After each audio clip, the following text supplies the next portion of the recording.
You're listening to the Assembly on Sleep and Respiratory Neurobiology podcast, brought to you by the American Thoracic Society.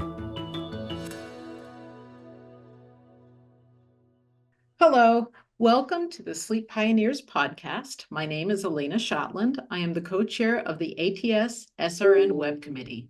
Today, I have the pleasure of speaking with Dr. Jerry Dempsey. Thanks for joining us, Jerry. Pleasure to be here, Helena. So to get us started, I would like for you to tell us a little bit about your background and education. Yeah, okay. I'm a Canadian. I was born and raised in London, Ontario, and started off while I was an athlete. So my desire was to become a professional baseball player. But I had a little shot at that and found out that it's probably best that I pursued something else that required less skill. So I became a high school teacher and a coach and taught biology and a lot of subjects back then.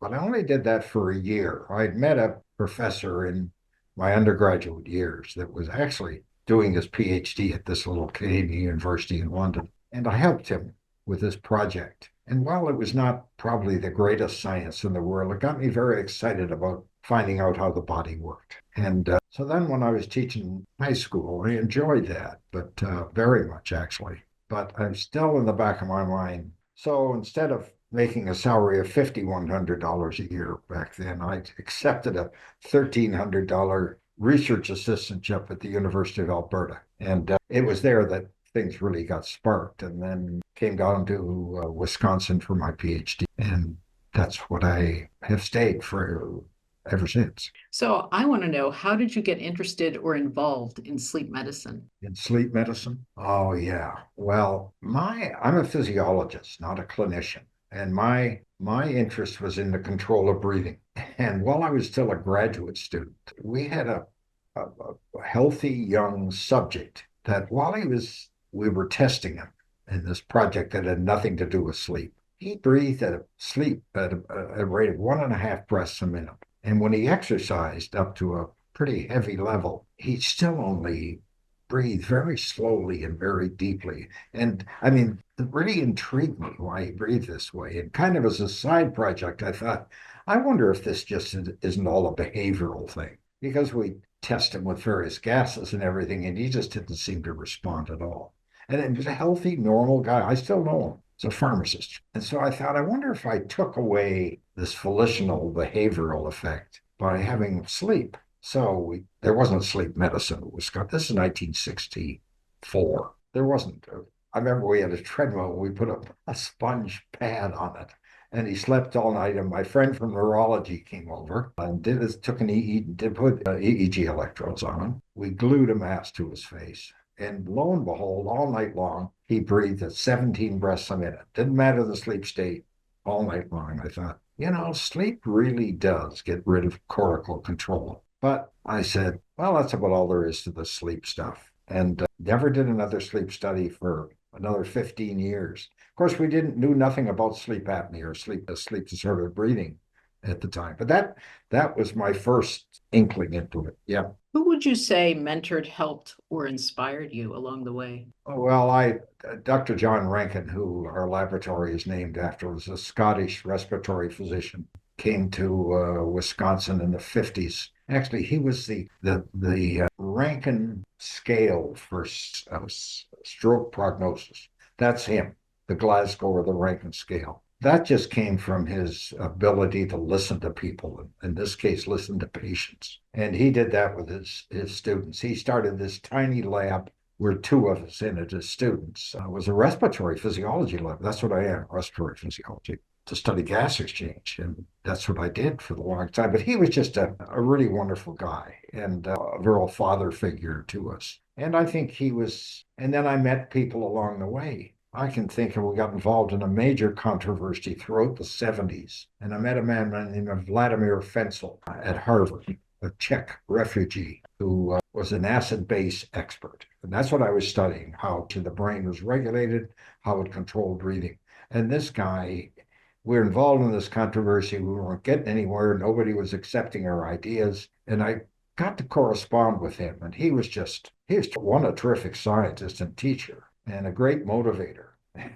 He ended up even doing the kind of the study to decide who was right in this thing. And I guess him coming down on our side helped me admire him too. But he really made me see what science was about. That don't get too caught up in an ego fight here, but try to really find out what the truth is. And so that was like a 10-year mentorship from afar. And I'd say he and Dr. Rankin.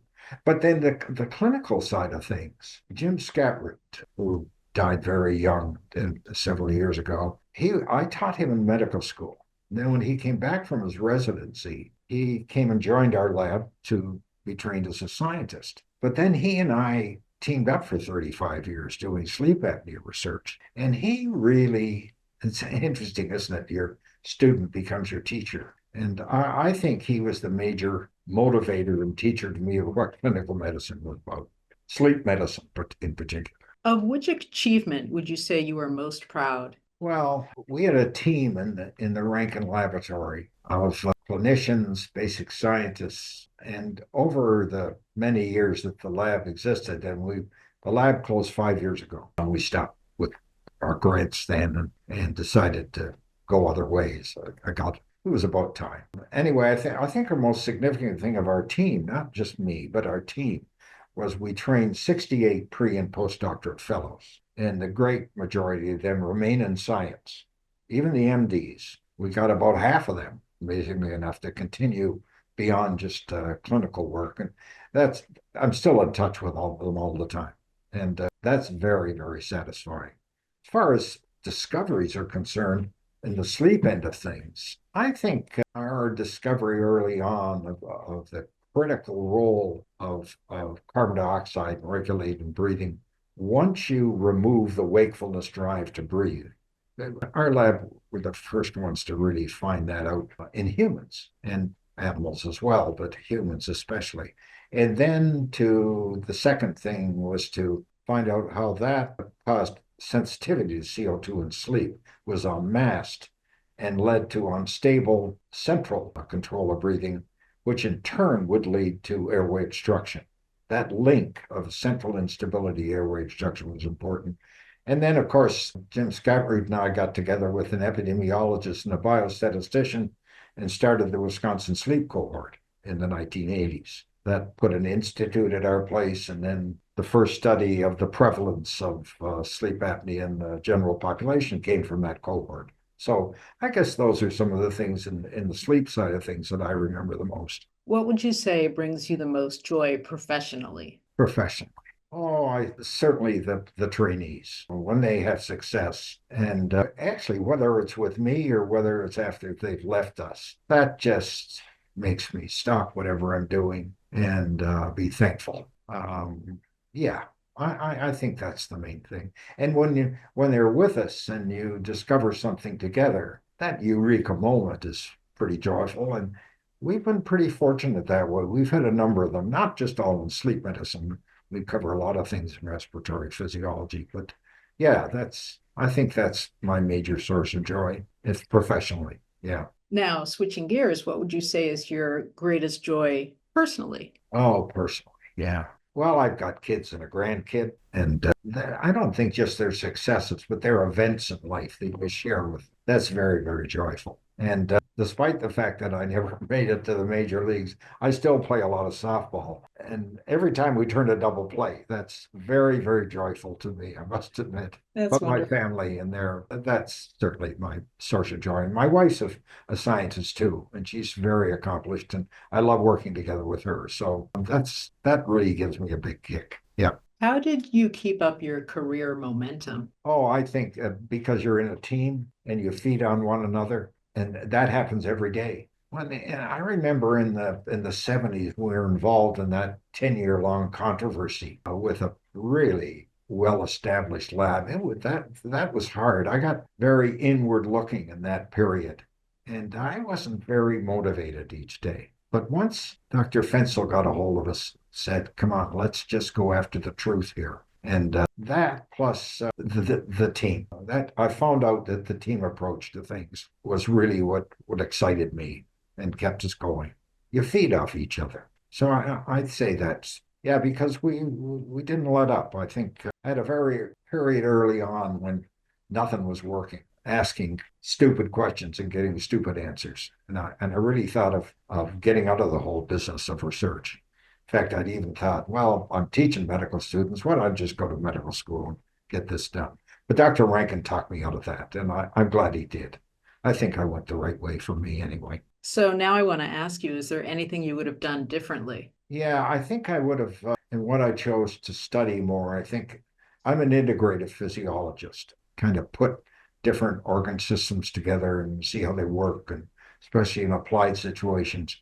And I think best that way, but I should have gotten more neuroscience into my career early on and had that from my students as well. I think that would have been a good route to go to add, not in place of, but to add what we did. That's about the only regret I have professionally. If you had not been involved in sleep and physiology, what do you think you would have done instead besides baseball? Yeah, that was age 19 had ended, by the way. What would I have done? Well, I'm a physiologist. I think we would have gone, we study a lot of different things. Hypoxia, exercise, heart failure, COPD, and that was quite fulfilling. But I think the whole idea of a state that took the cortex out of the control of breathing is still very exciting to me. What I didn't count on back then, unfortunately, was that the airway got involved.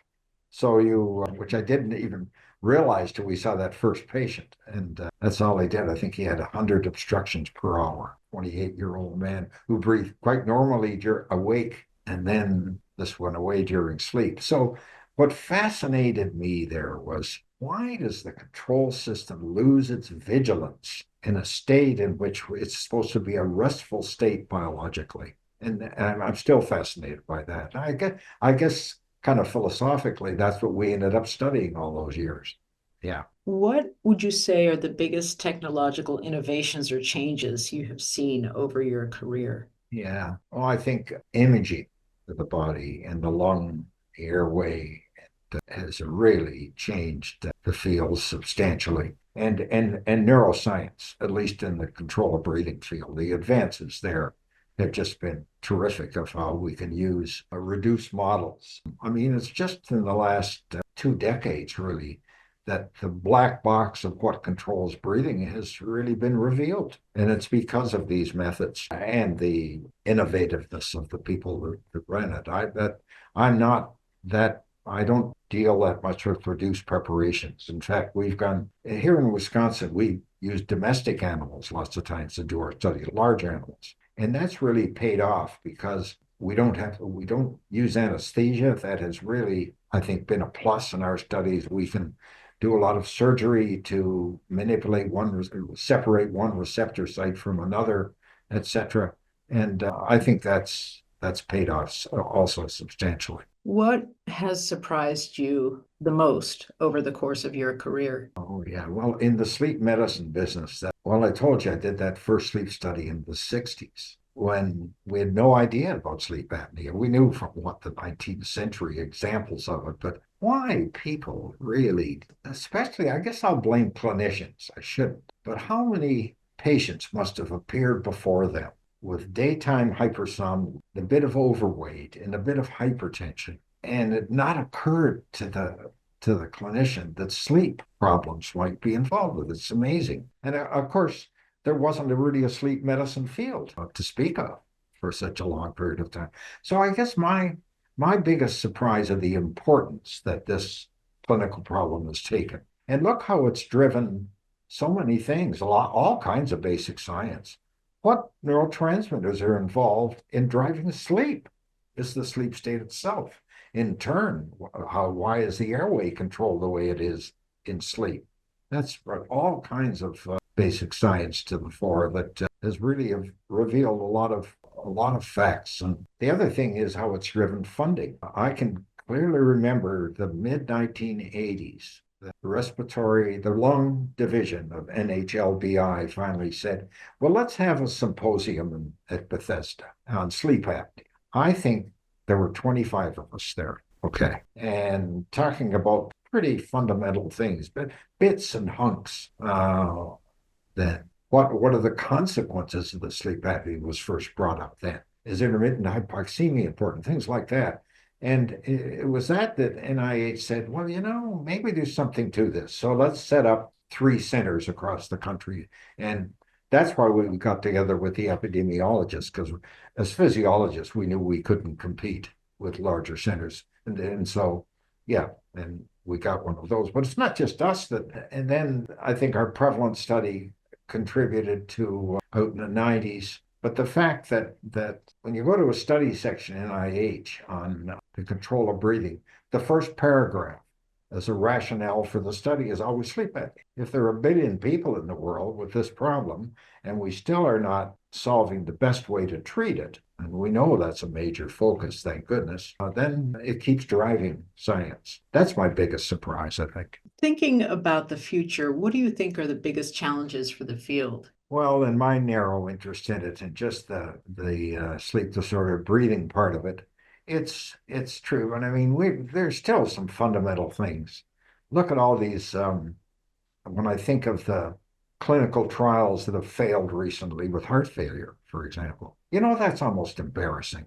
Not almost, it is embarrassing. And we go to meetings and we're arguing about, well, do you think that positive pressure might be having an effect on the heart failure patient? Come on, we can do better than that. I know we can. And but I think there's some really good people out there. The young people that I know, and I know a lot of them, will get this thing solved. And I think we'll come up with treatments that don't require a lot of surgery, that are going to be not too expensive and can be applied to the millions of people.